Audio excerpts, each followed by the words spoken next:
Ina kwana mutanenmu, kun kwana lafiya? Ya gajiya? Ba gajiya. Kun kwana lafiya? Lafiya kalo. Kun tashi lafiya? Lafiya kalo. Yaya yara? Yara suna nan. Yaya mata? Mata kalau. Yaya abubuwa komi da komi lafiya. Ubangiji ya bamu new life.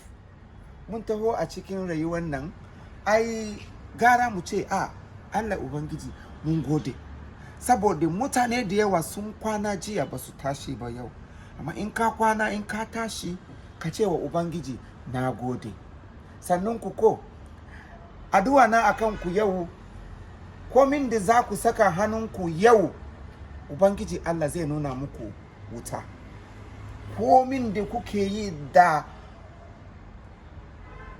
hannunka ya taba, komin da kake yi, kuma kana sai da shinkafa, ko kana sai da motoci, ko kana sai da acaba, okada, ko kana sai da fura da nono, ko kana sai da riguna, ko kana sai da tiwowi masu shayi, komin da kake yi Ubangiji Allah zai nuna maka iko Allah zai same ka, zai bude maka hanyar samowa kuɗi da yawa, hanyar kwastomomi za su shigo su saya, kuma kai ka ji murna. Thank you very much. Sunana Chief Imo. Very soon we'll be bringing to you so many Hausa contents.